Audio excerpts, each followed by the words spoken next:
Hello అండి, ఇవాళ ఈ వీడియోలో శ్రీకన్య రెస్టారెంట్ స్టైల్లో ఫ్రై పీస్ చికెన్ బిర్యానీ ఎలా చేసుకోవాలో చూద్దాము. మేము సిటీకి వెళ్తే అయితే కంపల్సరీ శ్రీకన్యలో బిర్యానీ టేస్ట్ చేస్తామండి. మా ఇంట్లో వాళ్ళందరికీ చాలా ఇష్టము. అక్కడ ఈ ఫ్రై పీస్ బిర్యానీ అయితే ఇంకెక్కడ తినలేమని చెప్పొచ్చు. ఫ్రై పీస్ బిర్యానీ టేస్ట్ చేయాలనుకున్న వాళ్ళు ఈ వీడియోని పూర్తిగా చూసి ఒక్కసారి సేమ్ ఇంగ్రీడియంట్స్తో ట్రై చేసి చూడండి. సేమ్ ఫ్లేవర్ అండ్ టేస్ట్తో పర్ఫెక్ట్ ఫ్రై పీస్ బిర్యానీ ఇంట్లోనే ఈజీగా చేసుకోవచ్చు. ఈసారి బిర్యానీని ఇలా ట్రై చేసి చూడండి. ఈ వీడియో నచ్చినట్టయితే లైక్ చేయడం మర్చిపోకండి. ఇప్పుడు ప్రాసెస్లోకి వెళ్ళిపోదామా. ముందుగా ఒక పెద్ద గిన్నెలోకి వాటర్ తీసుకొని దానిలోకి పసుపు, కొంచెం గరం మసాలా వేసుకొని ఆల్రెడీ వాష్ చేసి పెట్టుకున్న చికెన్ని దీంట్లో వేసుకొని ఒక 15 to 20 minutes చికెన్ని లో టు మీడియం అడ్జస్ట్ చేసుకుంటూ బాయిల్ చేసుకోవాలి. ఈ స్టెప్ అయితే అస్సలు మిస్ చేయొద్దండి.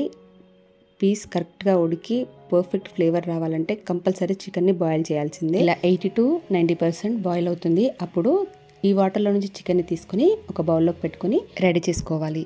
ఈ ఉడికించిన వాటర్ని మనం యూస్ చేసుకోవాల్సి ఉంటుందండి. వేస్ట్ చేయకుండా పక్కన పెట్టేసుకోండి వాటిని కూడా. ఇప్పుడు ఈ బిర్యానీకి మెయిన్గా మసాలా ఇంపార్టెంట్ అండి. దాన్ని ప్రిపేర్ చేసుకుందాము. 1 kg చికెన్కి ఈ మసాలా కరెక్ట్గా సరిపోతుందండి. చూడండి, ధనియాలు ఒక 2 టేబుల్ స్పూన్లు తీసుకోవాలి. ఒక 7-8 ఎండుమిర్చి, 1 టీ స్పూన్ జీలకర్ర, 1 టీ స్పూన్కి మిరియాలు తీసుకోవాలి. మిగిలినవన్నీ ఒక్కొక్కటిగా తీసుకున్నానండి. ఇవన్నీ కొంచెం లో ఫ్లేమ్లో పెట్టుకొని వేయించుకోవాలి. బాగా మాడిపోకుండా కొంచెం సేపు వేయించినట్టయితే మనం మసాలా పట్టుకున్నప్పుడు మెత్తగా గ్రైండ్ అవుతుంది. దీన్ని పొడిగా చేసుకొని పక్క పెట్టేసుకోవాలి. ఈ మసాలా మనకు ఎక్కువ అనిపిస్తుందండి, కానీ 1 kg చికెన్కి పర్ఫెక్ట్గా సరిపోతుంది. మీరు 1 kg చికెన్కి 1 kg బియ్యం కానీ లేదంటే 750 grams అయినా తీసుకోవచ్చండి, మీ ఇష్టము.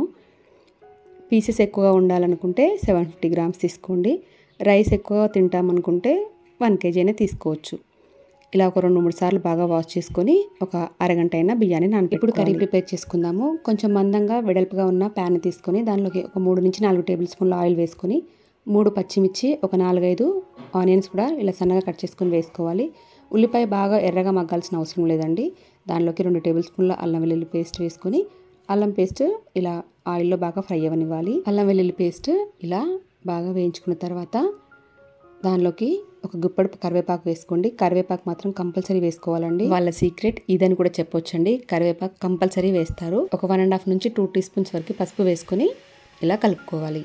ఇలా అన్నీ కొంచెం వేగిన తర్వాత దీనిలోకి మనం ప్రిపేర్ చేసుకున్న మసాలా ఉంది కదా, అది 1 టీ స్పూన్కి వేసుకొని కలుపుకోవాలి. మసాలాని ఇలా ఆయిల్లో వేయడం వల్ల మంచి ఫ్లేవర్తో బాగుంటుంది. ఇప్పుడు 2 టేబుల్ స్పూన్ల నుంచి 3 టేబుల్ స్పూన్ల వరకు కారాన్ని యాడ్ చేసుకోండి. కారం అనేది మీ టేస్ట్కి సరిపడా యాడ్ చేసుకోండి. కారం కూడా ఒకసారి ఇలా ఆయిల్లో ఫ్రై అయిన తర్వాత మనం ఉడికించి పక్కన పెట్టుకున్న చికెన్ని దీంట్లో వేసుకొని మసాలా అంతా పట్టేలాగా ఇలా 1 నుంచి 2 నిమిషాలు నిదానంగా కలుపుతూ పట్టించాలి. ఇప్పుడు ఈ చికెన్కి సరిపడా సాల్ట్ని కూడా వేసుకొని కలుపుకోవాలి. మనం వాటర్ ఏం వేయకుండా చికెన్ని ఫ్రై చేస్తాం కాబట్టి ఒక్కొక్క నిమిషానికి మూత తీస్తూ కలుపుతూ ఫ్రై చేసుకోవాలి. అదే టైంలో పక్కన ఇంకొక గిన్నెను పెట్టుకొని దానిలోకి కొంచెం ఆయిల్, నెయ్యిని వేసుకొని ఇలాచి, చెక్క, సాజీరా, లవంగం వేసుకొని ఒక 7-8 పచ్చిమిర్చి, కొంచెం కరివేపాకు కూడా వేసుకొని ఇలా అన్నిటినీ వేయించుకోవాలి. దీంట్లోకి మనం ఆనియన్ యూజ్ చేయమండి. ఆనియన్ లేకుండానే ఇవన్నీ ఇలా ఫ్రై చేసుకొని మనం ప్రిపేర్ చేసుకున్న మసాలాను కూడా 1 టేబుల్ స్పూన్కి వేసుకొని కలుపుకోవాలి. ఈ మసాలా వేయడం వల్ల రైస్ ఇంకొంచెం ఫ్లేవర్తో బాగుంటుంది. దీంట్లోకి 2 టేబుల్ స్పూన్ల అల్లాన్ని కూడా వేసుకొని ఇలా ఫ్రై చేసుకోవాలి. అవన్నీ వేగిన తర్వాత కొత్తిమీర, పుదీనా కొంచెం ఎక్కువ వేసుకోవాలండి. 1 కప్పుకి కొత్తిమీర, 1 కప్పుకి పుదీనా ఇలా సన్నగా కట్ చేసుకొని వేసుకొని ఇవి కూడా ఆయిల్లో మంచిగా ఫ్రై అవ్వనివ్వాలి. ఒక 3-4 బగారాకులు కూడా వేసుకోవాలండి. ఫస్టే వేసుకోవాలి.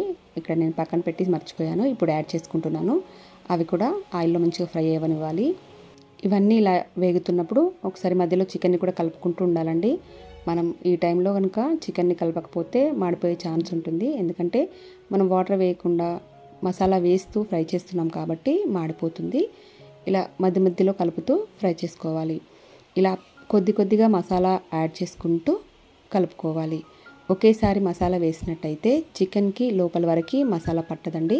అందుకే ఒక 3-4 సార్లు ఒక్కొక్క టేబుల్ స్పూన్కి వేసుకుంటూ చికెన్ని కలుపుతూ ఫ్రై చేసుకోవాలి.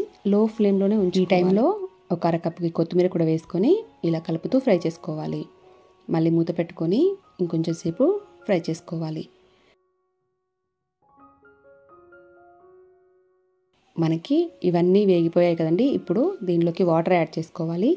ఒక గ్లాస్ రైస్కి 1.5 గ్లాస్ చొప్పున నేను వాటర్ వేసుకుంటున్నానండి. మీ రైస్ని బట్టి మీరు వాటర్ యాడ్ చేసుకోండి. ఆల్రెడీ చికెన్ ఉడికించిన వాటరే 4 గ్లాసెస్ అయ్యాయి. పైనుంచి ఇంకొక హాఫ్ గ్లాస్ నార్మల్ వాటర్ వేసుకున్నాను. ఆ వాటర్కి సరిపడా సాల్ట్ కూడా వేసుకొని వాటర్ని మరిగించుకోవాలి.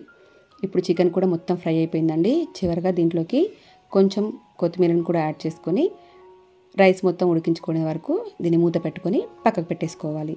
మనం చికెన్ని ముందైనా ఫ్రై చేసుకొని పక్కన పెట్టేసుకోవచ్చండి. తొందరగా అయిపోవాలంటే గ్రాడ్యువల్గా పక్కన చేసేసుకుంటే ఈజీగా ఫాస్ట్గా అయిపోతుంది. వాటర్ మరిగిపోయాయి కదండి. దీంట్లోకి ఇప్పుడు మనం నానబెట్టుకున్న రైస్ని వేసుకొని కలుపుకోవాలి.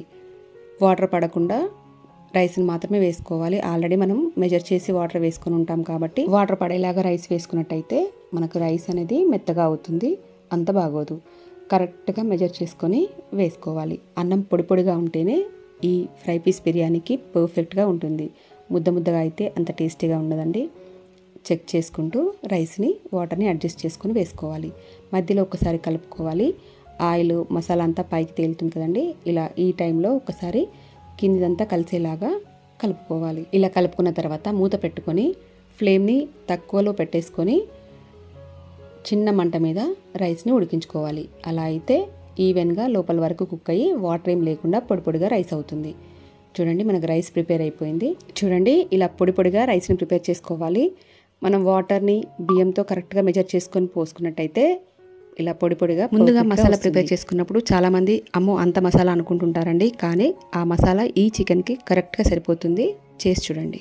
బియ్యం కొంచెం కొత్తవైతే వాటర్ కొంచెం తక్కువ పడుతుంది. చూసుకొని పోసుకోవాలి. ఇలా రైస్ ఉడికించుకోగానే ఎప్పుడైనా సర్వ్ చేసుకోకూడదండి. ఒక 5 to 10 minutes వదిలేసి ఆ తర్వాత సర్వ్ చేసుకోవాలి. మంచిగా లోపల దమ్మై పర్ఫెక్ట్గా ఉంటుంది. రెస్టారెంట్ స్టైల్లోనే ఇలా సర్వ్ చేసుకుంటే ఇంట్లో వాళ్ళు కూడా ఇష్టంగా తింటారు. చాలా టేస్టీగా ఉంటుందండి.